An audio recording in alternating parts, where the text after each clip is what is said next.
날마다 날마다 믿음을 더하시고 은혜를 주셔서 삶의 현장에서 그리스도의 향기를 드러낼 수 있는 귀한 삶들이 될 수 있도록 인도해 주시옵소서. 주님이시여, 이 장소가 하나님 성령께서 임재해 주셔서 뜨거운 장소가 되게 도와주시옵시고, 또 찬양으로 말씀으로 은혜 받게 도와주셔서 하나님, 비록 힘들고 고단하고 어려운 삶을 살지만은 저 천국의 소망을 가지고 살아가는데 부족하지 않도록 인도해 주시옵소서. 사랑하신 하나님, 이 캠프에 관계된 모든 스태프들과 관계된 사람들을 함께하여 주시옵시고, 기간 동안에 하나님 은혜를 주시어서 잘 마칠 수 있도록 도와주시옵시기를 원하고 주님 기도합나이다. 하나님, 또 찬양 부를 때에, 말씀 들을 때에 마음 문 열게 도와주셔서 하나님 은혜 가운데 거하게 하시고, 아버지 하나님 뜨거운 영광을 드러낼 수 있는 귀한 장소가 될 수 있도록 도와주시옵소서.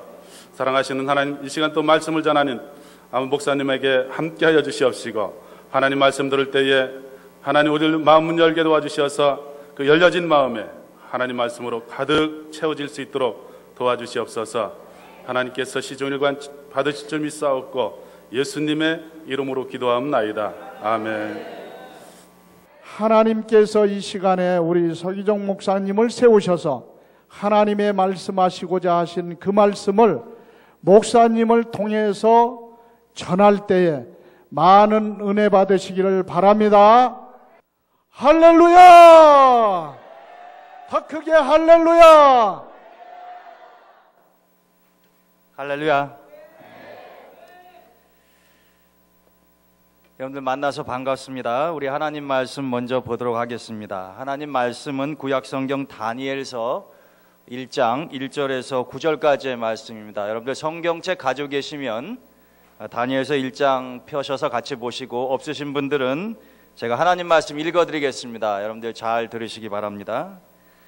유다 왕 여호야김이 위에 있은 지 3년에 바벨론 왕 느부갓네살이 예루살렘에 이르러 그것을 애워쌌더니, 주께서 유다 왕 여호야김과 하나님의 전 기구 얼마를 그의 손에 붙이심에 그가 그것을 가지고 신할 땅 자기 신의 묘에 이르러 그 신의 보고에 두었더라.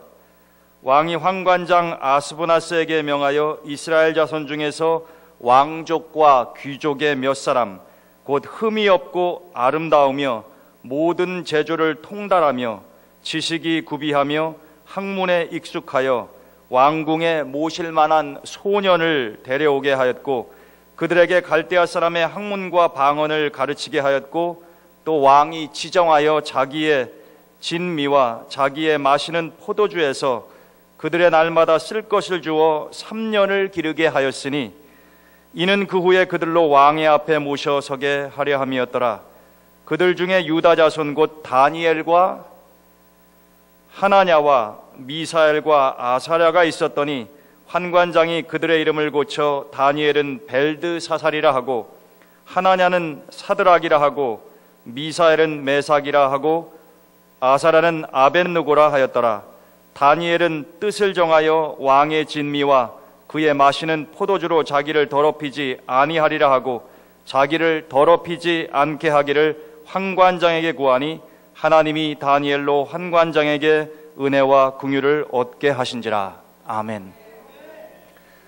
여러분들 이렇게 만나 뵙게 돼서 반갑습니다. 우리 최공열 장로님 수고가 많으시는데, 우리 장로님 초청해 주셔서 이번에 여러분들 비전 캠프에 와서 말씀을 전하게 된 것 하나님의 은혜로 알고 여러분들 이렇게 짧은 시간이지만 만나게 돼서 감사합니다. 어제는 날씨가 굉장히 더웠죠. 오늘은 밖에 비가 내리고 있습니다. 햇볕이 쨍쨍 내리쬐는 날이 있는가 하면 비가 오는 날도 있죠. 항상 햇볕만 비치면 이 지구의 모든 땅이 다 사막처럼 황폐화 되어져 버리고 맙니다. 그렇기 때문에 사람들은 햇볕 나는 날을 더 좋아하는지 모르지만, 하나님께서는 우리에게 비도 필요하기 때문에 하나님께서 때를 따라서 아름다운 햇살과 비를 번갈아 우리에게 주시는 것입니다. 여러분들, 하나님은 좋으신 분임을 믿으세요? 하나님은 참 좋으신 분이십니다. 하나님은 사랑이시고 하나님은 여러분들 모두 한 사람 한 사람을 보배롭고 존귀한 사람들로 여기십니다. 제가 한 2주 전에 아프리카의 스와질랜드하고 케냐라고 하는 나라를 방문했었습니다. 스와질랜드라고 하는 나라는 남아프리카 공화국 옆에 있는 아주 작은 나라예요. 얼마만큼 작으냐면은 우리 대한민국의 12분의 1 정도밖에 되지 않습니다. 남북한 합쳐서 강원도 정도의 땅인데 인구는 100만 명 정도밖에 되지 않아요. 그런데 놀라운 사실은 그렇게 작은 영토에 작은 인구수를 가지고 있는데 에이즈 감염률은 세계에서 제일 높습니다. 여러분, 에이즈라고 하는 질병에 걸리면 사람들이 쉽게 죽지요. 21세기에 재앙이라고 일컬어지는 그 에이즈 발병률, 감염률이 이 지구상에서 가장 높은 나라가 바로 그 스와질랜드라고 하는 나라예요. 그렇기 때문에 많은 사람들이 오래 살지 못합니다. 스와질랜드는 평균 수명이 32살에 불과해요. 그러니까 얼마나 불쌍하고 비참한 것입니까? 아프리카의 대다수의 나라들이 아주 어렵고 힘들게 살아가는데 저희 교회에서 그 물이 참으로 귀한 아프리카 지역에 우물을 팠기 때문에 이번에 아프리카를 방문하게 되었습니다. 그런데 아프리카의 아이들을 보면서 정말로 불쌍하고 힘들게 살아가고 있다고 하는 것을 눈으로 확인할 수가 있었어요. 여러분들, 우리 한국에서는 참 좋은 나라에 살기 때문에 목이 마르면 얼마든지 깨끗한 물을 마실 수 있지요. 여러분들 수돗물 마셔요? 예, 마시는 경우도 있지만 대부분 수돗물 안 마시고 수돗물을 설사 먹는다 그래도 무슨 보리차를 만들어 먹거나 아니면 끓여서 먹거나 그러죠. 그렇지 않으면 생수를 사서 먹습니다. 근데 사실 수돗물을 먹어도 큰 이상은 없는데 우리는 수돗물마저도 먹을 만한 깨끗한 물이 아니라고 생각하는 사람들이 참 많아요. 근데 여러분, 아프리카에 가면 우리의 수돗물하고는 비교도 안 될 정도의 더러운 물을 식수로 사용합니다. 그런데 그 식수로 사용하는 물조차도 우리 같으면 그 물 가지고 발도 안 씻을 정도의 더러운 물인데 그러한 물을 마시니까 자연적으로 병균이 많아서 특별히 어린아이들이 이 수인성 전염병, 물로 인해서 병이 걸려서 어린 나이에 세상을 떠납니다. 소와 다른 동물들이 같이 마시는, 그리고 동물들의 배설물이 이렇게 떠 있는 곳에서 물을 길어다가 마셔요. 여러분, 가끔 텔레비전 같은 데서 그런 장면을 본 적이 있을지도 모르겠는데 이번에 목사님이 아프리카에 가서 직접 그러한 장면들을 보았습니다. 그런데 그렇게 더러운 물마저도 가까운 곳에서 구할 수 있는 것이 아니라 자기 집에서 1시간 반이나 2시간을 걸어가서 떠와야 돼요. 그런데 그 물 길는 일을 대부분 여러분들 같은 청소년들이나 혹은 초등학교 학생들이 합니다. 가는데 1시간 반, 2시간, 오는 데는 물을 길어 오니까 더 시간이 많이 걸리겠지요. 그러니까 아이들은 학교에 거의 갈 수가 없습니다. 여러분, 우리가 지금 이 한국이라고 하는 아름다운 나라에서 하나님께서 주시는 여러 가지 것들을 마음껏 누리는 것, 이 땅에 있는 모든 여러분들 나이의 청소년들이나 사람들이 누리는 축복이 결코 아닙니다. 여러분, 여기에는 신체적인 장애를 가지고 계신 분들이 계시죠? 장애는 여러 가지가 있습니다. 제가 생각할 때는 신체적인 장애는 장애 가운데에 가장 힘들지 않은 장애예요. 여러분들 오해하지 마세요. 신체적인 장애가 있으면 힘듭니다. 그렇지만 신체적인 장애보다도 더 중증인 장애를 앓고 있는 사람들이 많이 있다는 겁니다. 육체는 멀쩡해서 장애라고 부르지 않아요. 그렇지만 우리가 하나님 말씀을 통해서 또 우리 주변에 있는 사람들을 통해서 보면 신체적인 장애만 장애가 아니다라는 것입니다. 여러 가지 장애 중에 가장 심각한 장애는 영적인 장애예요. 하나님을 알지 못하고 하나님 말씀대로 살아가지 아니하며 이 영혼이 병든 사람들이 있다는 것입니다. 이것이 가장 심각한 장애예요. 여러분, 우리가 육체적인 장애를 가지고 있어도 언젠가 하나님이 우리를 부르셔서 우리가 세상을 떠나면 육체적인 장애는 아무런 문제가 되지 않아요. 천국 가서. 그렇지만 이 영혼이 병들고 영혼에 장애가 있어서 사고를 제대로 하지 못하고 건전한 생각을 갖고 살지 못하는 이런 영적 정신적인 장애를 가진 사람들은 하나님을 온전하게 의지하거나 믿음 생활을 하지 못합니다. 세상과 타협하여 살면서 자기 자신의 영혼이 병든 것도 모르면서 살아가는 사람들이 이 세상에는 많다는 것입니다. 신체적인 장애는 어렵고 힘들기는 해도 얼마든지 하나님 안에서 극복할 수 있는 것입니다. 여러분, 미국 동부에 보스턴이라고 하는 동네가 있습니다. 신앙의 자유를 찾아서 유럽을 떠나 죽을 고비를 넘기고 대서양을 건너서 이른바 청교도라고 하는 사람들이 처음에 신대륙 미국에 정착했던 지역이 보스턴 인근이었어요. 미국의 영혼 정신의 고향이라고 불려질 수 있는 도시입니다.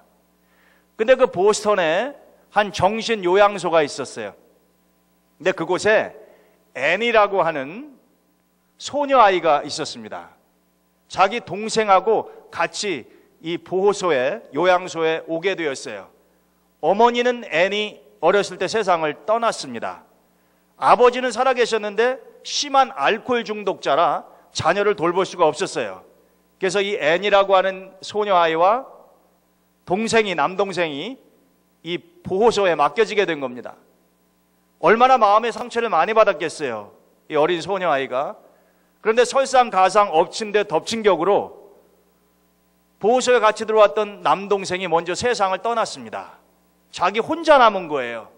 그 정신적인 충격을 이기지 못해서 이 애니 정신병 증세를 보이기 시작했습니다. 의사도 누구도 앤을 치료할 수가 없었어요. 한밤중에 괴성을 질러댑니다. 그래서 정신병동 지하에 이 앤을 홀로 가두어뒀어요. 의사, 간호사 모든 사람들이 이 앤을 치료하는 것을 포기했습니다. 그런데 그때 로라라고 하는 한 여자분이 있었어요. 이 앤을 사랑하는 마음이 아주 컸기 때문에 로라라고 하는 사람은 하나님을 잘 믿는 분이셨는데, 의사도 포기한 앤을 어떻게 의사도 아닌 로라라고 하는 여자가 고칠 수 있겠어요?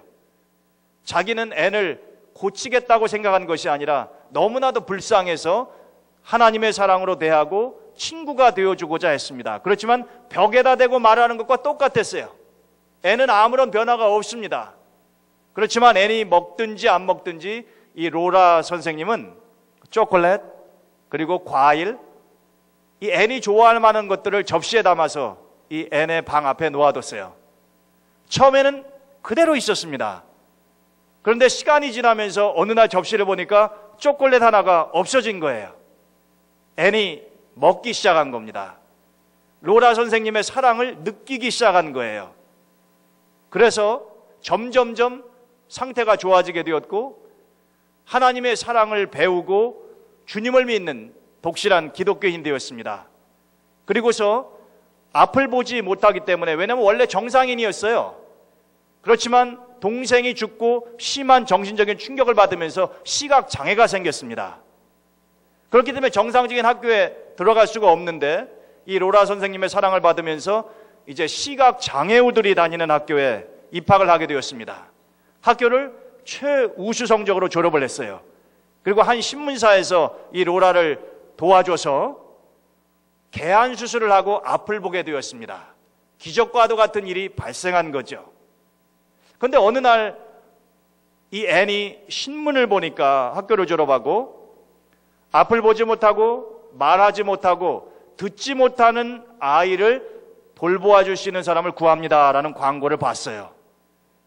그때 앤은 떨리는 가슴으로 내가 그 아이를 돌봐야 되겠다라고 생각을 하고 지원을 했습니다. 그리고 정말로 보니까 그 어린아이가 듣지도 못하고 말하지도 못하고 앞서지 못하는 거예요. 그렇지만 자기가 그러한 경험이 있었기 때문에, 그리고 자기가 로라라고 하는 선생님을 통해서 하나님의 사랑을 느끼게 되었고 주님을 영접했기 때문에 이 앤은 그 아이를 도와주고 싶은 생각이 있었습니다. 48년 동안이나 같이 살았어요. 여러분, 그 앤이 그 유명한 헬렌 켈러를 키워냈던 앤 설리반 선생님입니다. 여러분, 헬렌 켈러 너무나 잘 알죠? 여러분들 헬렌 켈러에 관한 책을 읽어보거나 아니면 이야기를 들어보신 적이 많을 겁니다.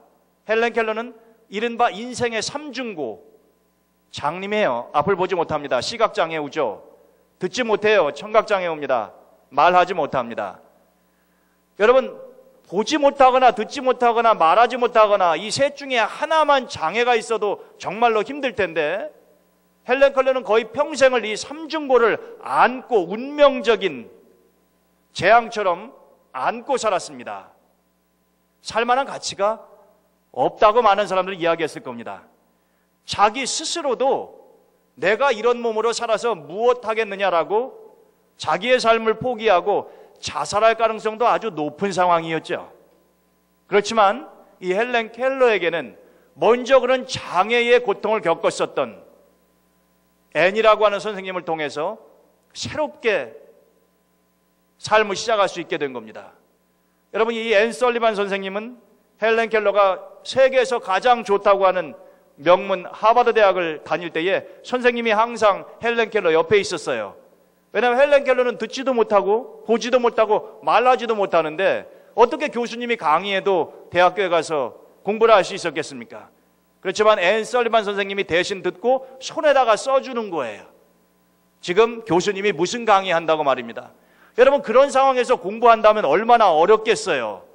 여러분, 정신 차려야 돼요. 우리가 그렇게 어렵고 힘든 상황 가운데서도 헬렌 켈러 물론 미국 여자지만 여러분, 장애는 미국 사람만 있는 것 아니고 한국 사람만 있는 것 아니잖아요. 전 세계 모든 사람들이 지금 현재 장애를 가지고 있거나 이 세상에 존재하는 모든 사람들은 누구나가 다 장애우가 될 수 있는 가능성을 안고 살아가는 거예요.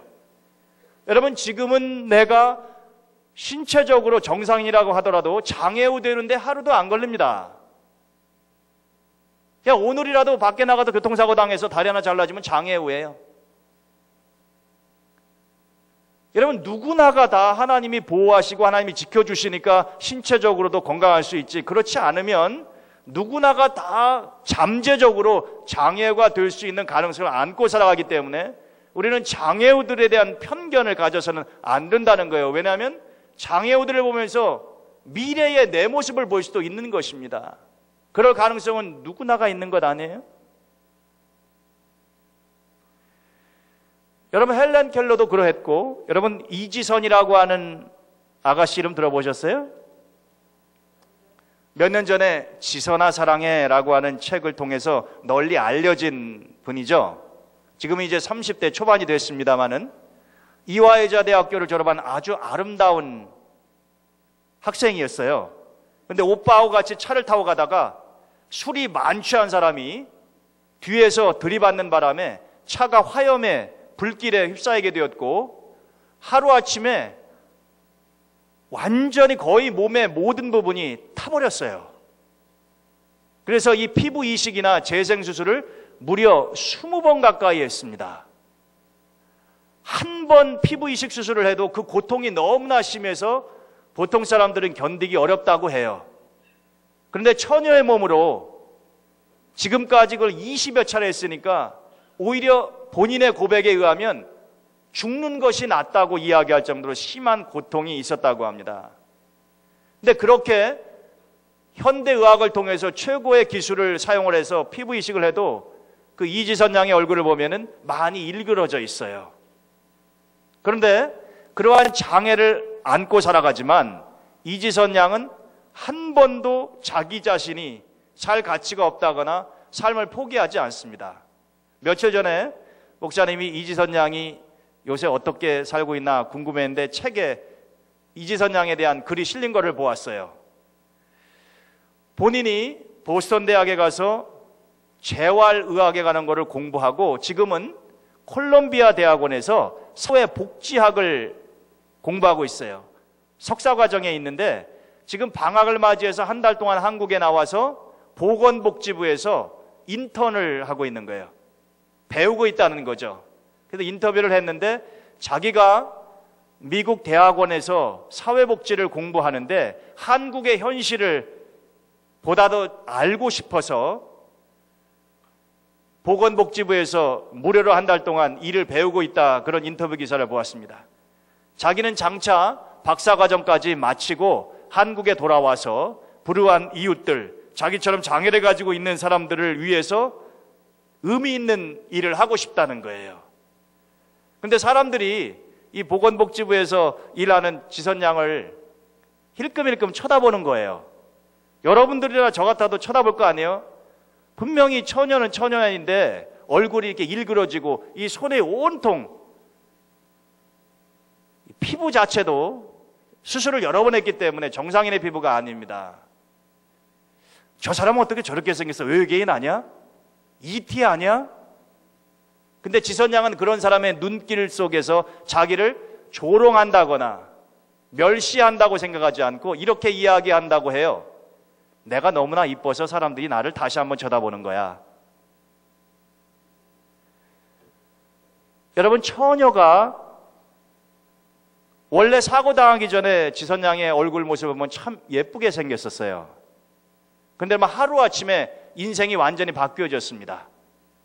그렇지만 그 가운데에서 지선양은 믿음이 있었기 때문에 이겨낼 수 있었고, 하나님께서 비록 육체적인 장애를 허락하셨지만 오히려 그 이전에 알지 못했던 하나님의 사랑을 더욱더 깊이 깨닫고 오히려 더 많은 사람들에게 감동을 주는 삶을 살게 하신다는 것입니다.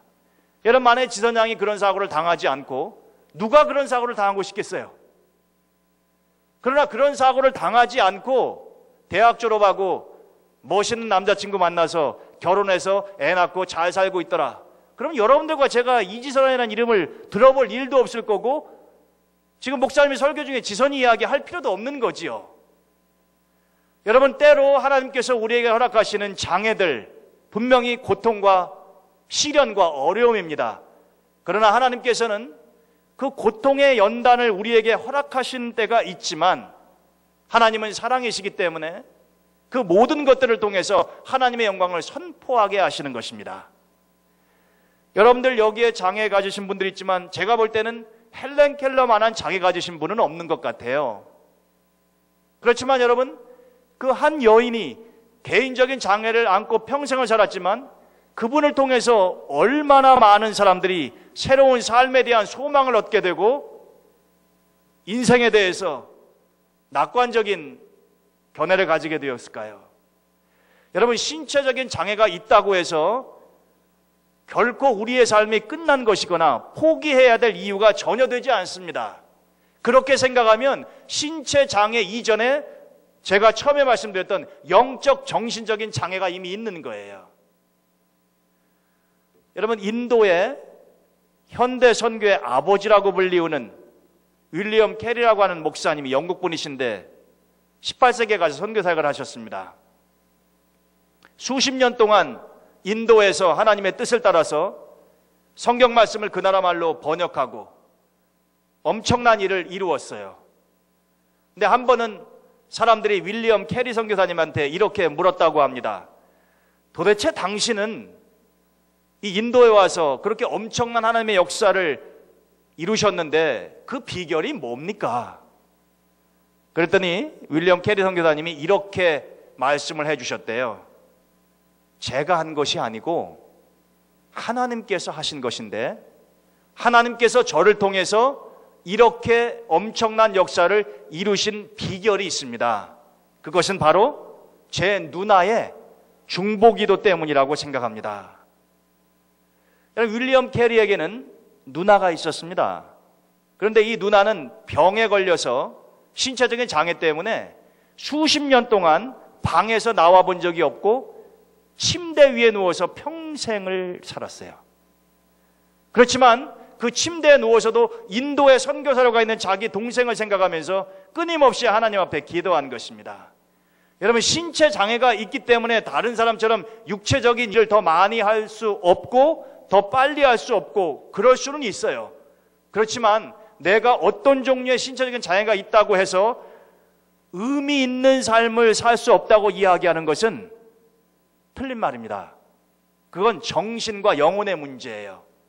내가 어떠한 종류의 장애가 있다고 하더라도 여러분, 누워서 기도 못하는 사람이 어디 있어요? 그러나 아십니까? 하나님께서는 기도를 통해서 세상을 움직일 수 있는 능력을 우리에게 주셨단 말입니다.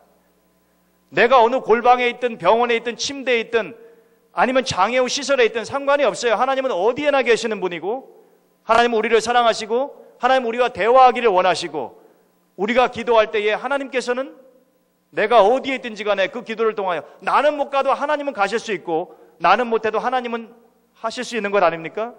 내가 인도에 못 가도, 아프리카에 못 가도, 내가 신체적인 장애 때문에 마음대로 움직이지 못해도 내가 기도할 때 하나님께서는 내 대신 하나님께서 그 모든 것들을 이루어 주신다는 것입니다.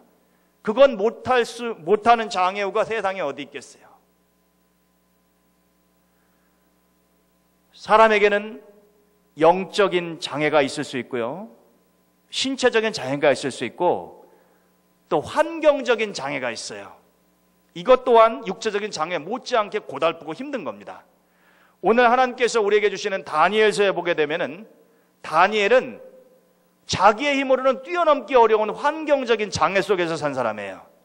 이 조상을 잘못 만났어요, 다니엘은. 그래서 나라가 없어졌습니다. 여러분, 이게 얼마나 비참합니까?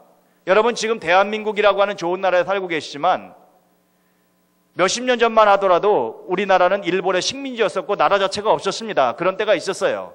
여러분들의 할아버지 할머니들은 그런 시대에 사셨던 분들입니다. 다니엘이 똑같았어요. 자기 잘못 안 해요. 자기에게 그러한 참 불우한 환경이 주어졌습니다. 나라가 없어요. 그래서 노예 자식으로 끌려왔습니다. 원래 나라가 있었을 때 이스라엘에서 다니엘은 명문 집안의 자녀였어요. 근데 그러면 뭐합니까? 나라가 망하고 부모님들 다 돌아가시고 하루아침에 환경적으로 비참하게 되고 말았다는 것입니다. 근데 노예로 다 끌려왔는데 이스라엘을 멸망시킨 바벨론 왕이 이러한 명령을 내립니다. 붙잡아온 이스라엘의 소년들 가운데 왕족이나 귀족들, 그 자녀들 가운데 흠이 없고 장차 바벨론을 위해서 일할 수 있는 인물이 있으면 왕궁으로 데려와라. 선발한 거에 인터뷰해서. 근데 다니엘하고 그의 세 친구가 선발이 됐습니다. 그래서 바벨론 왕궁에 갔더니 왕이 이 아이들에게는 다른 사람들은 꿈도 꾸지 못하는 왕만이 먹는 산의 진미와 맛있는 음료수를 마음껏 주라는 거예요. 그리고 바벨론의 언어와 학문을 잘 가르쳐서 훗날 우리 바벨론의 중요한 일꾼이 되게 해라. 전략적으로 키우는 거죠. 노예 자식들이지만. 그래서 바벨론 왕궁에서 다니엘과 그의 세 친구들이 생활을 하게 됐습니다. 선택의 여지가 없잖아요. 왕이 그렇게 명령하는데 어떻게 다니엘과 그의 친구들이 안 하겠다고 거부합니까? 그런데 왕궁에서 생활하면서 다니엘이, 여러분 오늘 성경 말씀 보면 다니엘의 나이가 몇 살인지는 몰라요. 그러나 소년이라고 되어 있으니까 분명히 여러분들 나이 또래일 겁니다. 왕이 진미를, 맛있는 음식을 내리고 왕궁에서 언어와 학문을 배우라고 그랬는데 언어와 학문 배우는 거는 합니다. 그런데 왕이 내려주는 음식은 안 먹겠다고 이야기하죠. 뜻을 정해서 안 먹겠다고 그랬습니다. 여러분, 왕의 명령을 어기면 죽임을 당할 가능성이 아주 높지요. 지금 다니엘이 처음에는 다니엘과 세 친구 너무나 잘하는 이야기 아닙니까? 근데 왕이 주는 음식을 안 먹겠다고 이야기한 사람은 처음에는 다니엘 한 사람이었어요. 다니엘이 죽을 각오하고 안 먹겠다고 그런 겁니다. 그런데 오늘 성경 말씀 보면은 하나님께서 환관장 아스브나스의 마음을 감동시켜서 안 먹어도 되게끔 해주셨다는 거예요. 여러분, 다니엘이 안 먹으니까 그의 세 친구도 따라서 안 먹게 되어 있습니다. 뜻은 누가 정했어요? 처음에? 다니엘 한 사람이 정했어요. 그렇지만 그의 친구들도 다니엘의 모습을 보면서 마음에 감동이 왔고 우리도 먹어서는 안 되겠다라고 한 겁니다. 그래서 한 사람이 네 사람이 된 거죠. 여러분들이 어떻게 하나님 앞에 뜻을 정하느냐에 따라서 여러분들 친구들이 감동받을 수 있는 거고요, 여러분들 친구들이 변화될 수도 있는 거죠. 만약에 다니엘이 잠잠했다고 한다면 하나님 앞에 뜻을 정해서 내가 비록 노예의 자식으로 할 수 없이 여기에 와서 있지만 이방 왕이 주는 맛있는 음식을 먹고 내 자신을 더럽히지 않겠다고 하는 그런 결단이 없었다고 한다면 다니엘의 이야기는 성경에 기록되지 않습니다. 그렇지만 소년의 때에 하나님 기뻐하시는 모습으로 살겠다라고 결단하니까 하나님이 어떻게 하십니까? 다니엘과 뜻을 같이 하시는 친구들도 붙여주시고, 그리고 왕의 신하의 마음도 감동시켜서 변화시켜 주시죠. 죽을 고비를 하나님이 넘기게 하신다라고 하는 겁니다. 왕의 명령을 거절하고 살아남을 수 있는 사람이 누가 있겠어요? 더군다나 다니엘과 세 친구는 바벨론 사람도 아니에요. 노예 자식들이란 말입니다. 노예는 물건 취급당하던 시절이에요. 다니엘 하나 그의 세 친구 죽이는 것은 아무런 문제가 안 되는 시대입니다. 그런 상황이란 말이에요. 여러분, 다니엘 같은 경우는 신체적인 장애 없어요. 그렇지만 환경적으로 너무나 고달픈 겁니다. 상황적인 장애예요. 환경적인 장애라 말입니다. 그렇지만 다니엘은 그것을 어떻게 합니까? 믿음으로 뛰어넘지요. 그리고 훗날 하나님 앞에 바벨론과 바사의 총리가 되어서 존귀하게 쓰임받습니다. 여러분, 영적인 장애를 가진 사람, 신체적인 육체적인 장애를 가진 사람, 상황적인 장애를 가진 사람, 우리는 장애의 종류는 다를지 모르지만 누구나가 다 장애를 가지고 살아갑니다. 또 누구나가 다 육체적인 장애를 가질 수 있는 가능성이 항상 잠재해 있는 것이에요. 그렇기 때문에 우리는 항상 하나님 앞에 겸손할 수밖에 없는 것이고, 또 나와는 다른 장애를 가지고 있는 사람들을 하나님의 사랑으로 품고 이해하고 도와줄지언정 편견과 차별이 있어서는 안 된다는 것입니다. 그것은 하나님이 기뻐하시는 것이 아니지요. 여러분들, 세상은 정말로 넓고 우리가 하나님의 이름을 선포하며 해야 할 일은 너무나 많습니다. 여러분들이 지금 참석하고 계시는 캠프가 무슨 캠프예요? 비전 캠프입니다. 비전. 예전에는 꿈이라고 하는 말 많이 썼지만 요새는 비전이라고 하는 말 더 많이 사용하는데, 꿈, 비전 같은 이야기예요. 여러분, 다니엘은 꿈꾸는 사람이죠. 창세기에 보면 요셉도 꿈꾸는 사람입니다. 요셉도 17살에 노예로 붙잡혀 와서 노예로 팔려왔지요. 환경적인 장애가 참 많았어요. 다니엘과 시간과 공간은 다르지만 비슷한 상황이었습니다. 그렇지만 요셉이나 다니엘은 어때요? 그의 장애를, 환경적인 장애를 믿음으로 뛰어넘지 않습니까? 여러분, 육체적인 장애도 마찬가지예요. 여러분들이 불편하고 힘든 부분이 있을지 모르지만 어쩌면은 신체적인 장애가 없는 사람보다도 더 강한 믿음과 하나님 기뻐하시는 생각을 가지고 하나님 앞에 기도하며 여러분들의 삶을 설계하실 때에 하나님께서 분명히 여러분들을 도우시고 선한 길로 인도하실 줄로 확신합니다. 여러분, 이 세상에 목사님이 이번에 아프리카에 가서 보고 느낀 것이지만 정말로 우리보다도 불쌍하고 어려운 사람들이 너무 많아요. 너무나 많습니다. 그 이야기는 우리가 하나님의 이름을 가지고 품어야 할 세상의 사람들이 너무나 많다는 것입니다. 여러분들이 비록 어떠한 장애, 신체적인 어려움을 가지고 있을지 모른다 하더라도요, 여러분들이 그것을 얼마든지 하나님 안에서 이겨내고 승리할 수가 있습니다. 여러분들이 가지고 있는 장애, 그것에 굴복할 필요가 없어요. 여러분들 그걸 뛰어넘을 수 있습니다. 하나님께서 도와주신단 말입니다. 다니엘이 하나님 앞에 분명히 뜻을 정할 때에 하나님께서 새로운 역사를 그를 통해서 써나가시고 이루어 가시죠. 저는 이 비전 캠프에 참석한 여러분들이 가지고 있는 어떤 종류의 장애든지 간에 그것을 뛰어넘을 때, 여러분, 남이 하지 못한 것을 했을 때에 그 삶이 더 존귀하고 많은 사람들의 감동을 줄 수 있는 것 아닙니까? 신체적인 장애도 마찬가지예요. 여러분들이 원치 않아서 그런 장애를 갖게 되었지만 송명희 시인, 뇌성마비로 평생을 그러한 모습으로 살아갔던 분은 송명희 시인이 하나님은 공평하신 분이라 그랬죠. 여러분, 뭘 공평합니까? 다른 사람은 알지도 않은 뇌성마비를 알아서 몸이 뒤틀리고 말도 잘 못하는데 뭐가 하나님이 그녀에게 그렇게 공평합니까? 다른 사람들은 두 다리로 다 걸어다니는데 뭐가 공평하다는 거예요?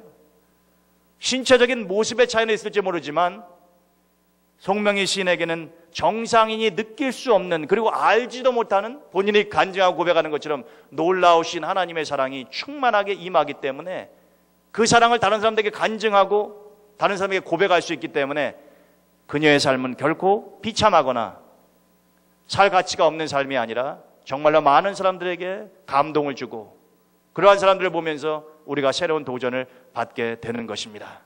저는 이 비전 캠프에 참석하신 모든 분들이요, 정상인이든 아니면 지금 신체적인 장애를 가지고 있는 분이든 하나님 안에서 그것은 전혀 문제가 되지 않습니다.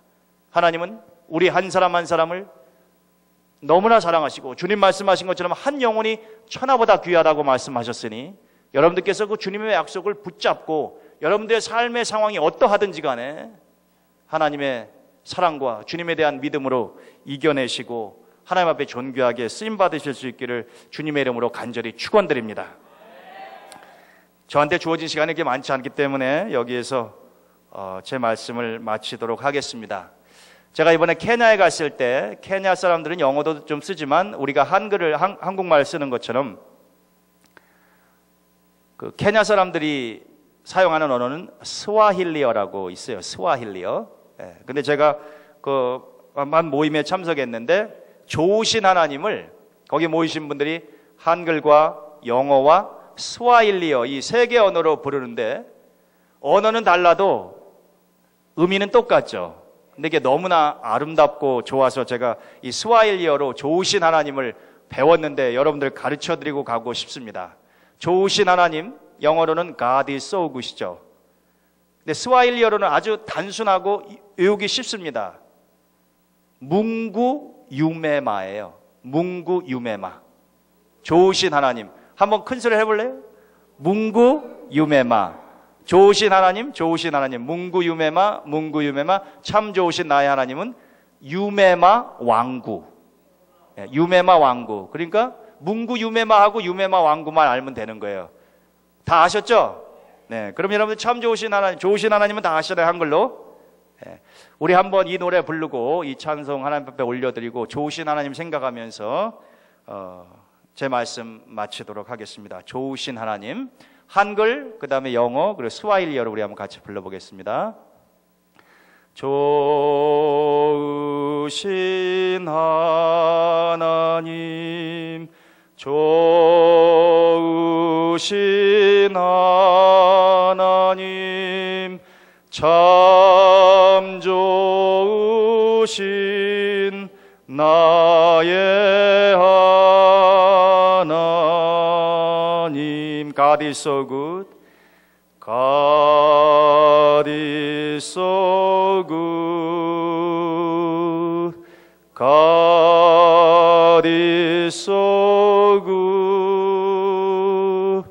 God is so good. He is so good to me. 뭉구 유메마. 뭉구 유메마. 뭉구 유메마. 뭉구 유메마. 유메마 왕구. 아멘. 기도하겠습니다. 사랑과 은혜가 충만하신 하나님 감사드립니다. 하나님께서 귀하게 쓰시는 우리 최장로님을 통해서 이런 아름다운 비전 캠프를 열게 하시고 저희들이 함께 모여서 하나님의 이름을 찬양하며 하나님 말씀을 통하여 새로운 도전을 받게 하심을 감사드립니다. 하나님, 우리는 누구나가 다 연약하고 부족하며 장애를 안고 살아갑니다. 그렇지만 하나님께서는 우리를 진정으로 사랑하시며 또 우리에게 어렵고 힘든 이웃을 위하여 봉사하며 그들을 사랑으로 품을 것을 명령하시고 주님께서 손수 본을 보여주셨습니다. 하나님, 여기에 모이는 모든 하나님의 자녀들 한 영혼을 천하보다 귀하게 보시는 주님의 넓고 깊으신 사랑으로 품어주시고 그들이 어렵고 힘들 때마다 주님께서 세임과 능력을 불어넣어 주셔서 일어나 걸을 수 있게 하여 주시옵소서. 하나님께서 이 비전 캠프에 참석한 모든 하나님의 자녀들의 삶을 축복하시고 앞으로 하나님께서 이들을 통하여 큰 역사를 이루어 주시기를 간절히 원하며 예수 그리스도의 존귀하신 이름으로 기도드립니다.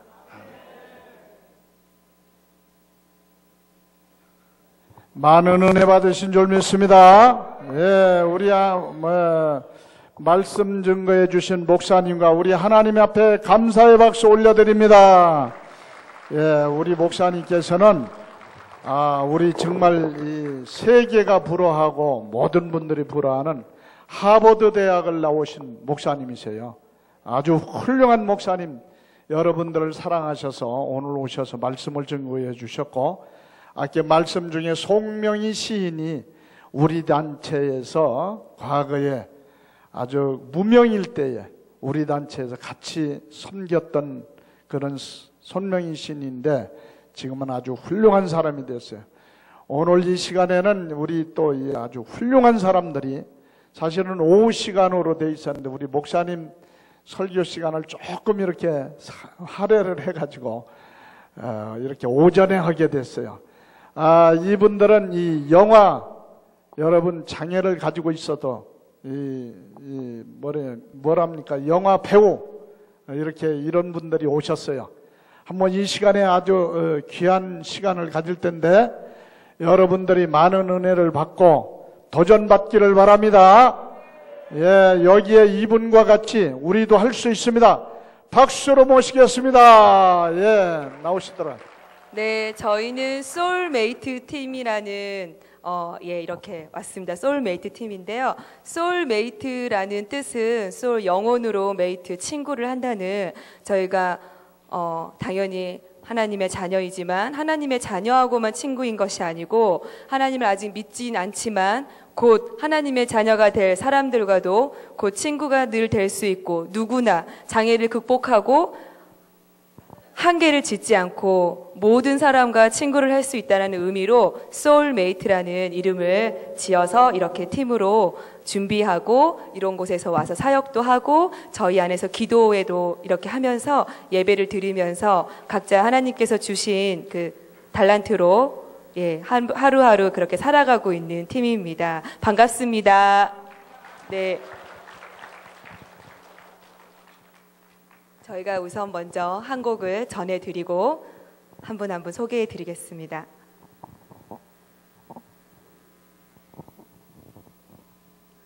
시작하면 돼. 주님을 바꾸지 않으리, 다른 어떤 은혜 구하지 않으리, 오직 주님만이 내 삶의 도움이시니 주의 얼굴 보기 원합니다. 주님 사랑해요.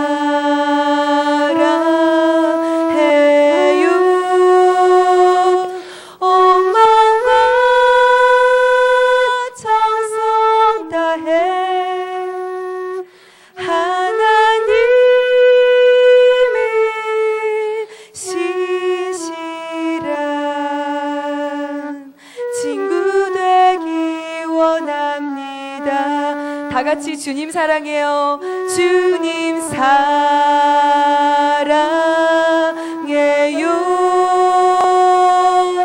온 마음과 정성 다해 하나님의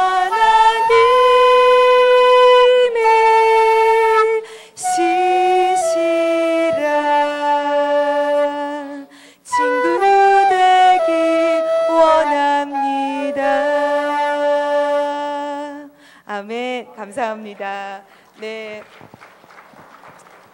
저는 소울메이트 팀을 담당하고 있고요. 김미희라고 합니다. 저희 팀은 각자 정말 주님이 주신 달란트가 있는데요. 저도 연극 배우이고, 그다음에 연기를 가르치고 있고, 저희 영광스럽게도 저희 팀원이 더 많이 있어요. 근데 오늘 두 분 오셨는데 팀원들과 함께 기도회도 하고, 어떻게 하면 하나님이 준 달란트를 더 다양하게 쓰임 받을 수 있을까 함께 고민하고 함께 행하는 그런 걸 담당하고 있는 사람입니다. 반갑습니다.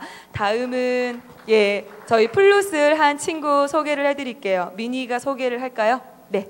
네. 안녕하세요. 저는 영화배우의 강민휘입니다. 감사합니다. 우리 미니 영화 어디 처음에 나왔었죠? 영화 어디에 나왔었죠? 사랑의 말순씨 나왔습니다. 네, 사랑의 말순 씨 영화 혹시 보신 분 다 계시죠? 네, 사랑의 말씀시에서 우리 미니 군이 요즘 TV나 드라마를 보면 장애를 가지지 않았는데 일반 배우들이 장애를 가진 그 연기들을 하잖아요. 저희는 미니 군은 직접 그 배역을 다른 일반 배우가 그 배역을 하는 게 아니고 미니 군이 직접 실천하여서 열심히 그 영화를 찍었었고 그 이후로도 다방면으로 많은 언론에서 거론되고 있고요. 그다음에 뮤지컬, 연극 다 이렇게 날개 없는 천사들이라는 그 사랑의 말씀시가 연극으로 저희가 올렸었어요. 2년 전에. 그래서 거기에 다시 그 역할을 맡아서 더 풍성하게 더 배역을 조금 더 깊이 있게 만져서 그 공연을 했었고 얼마 전에 뮤지컬 슈퍼스타를 끝냈고 지금은 또 공연 준비 중에 있습니다. 그 날개 없는 천사들을 뮤지컬로 바꾸어서 저희가 이제 9월부터 홍대에서 공연할 예정이고 열심히 준비하고 있고 미니가 거기서 무엇을 하죠?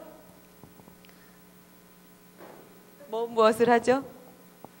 그 샘이 날개 없는 저사들 이제 제가 주인공 그 하고 있습니다. 네, 주인공이고 노래도 합니까? 네. 아, 춤도 추나요? 그럼요. 예, 춤도 춘다고 합니다. 네, 저희 미니가 지금 플룻을 불렀는데 춤을 더 좋아해요. 그래서 춤도 추고요. 제가 미니 군이 음정이라든지 박자가라는 조금씩 떨어지긴 하지만 아시는 분은 아시겠지만 다운 증후군을 가진 분이 플룻을 불기라는 것은 정말 기적입니다. 호흡이 많이 짧고 이게 긴 음을 쭉 가는 것이 쉽지가 않거든요. 그래서 언제부터 플룻을 배우기 시작했죠? 10년 됐습니다. 네, 10년 됐고 쉽게 말하면 일반 사람들이 한 10분 정도 연습을 해야 될 걸 저희 미니는 100분 이상을 연습을 해야 일반 사람과 맞춰질까 말까 하는 정도니까 얼마나 많이 노력을 했는지 아시겠나요? 네, 네, 감사합니다. 그랬고요. 다음은 저희 별은 형제 소개하겠습니다. 거기 마이크 없으세요?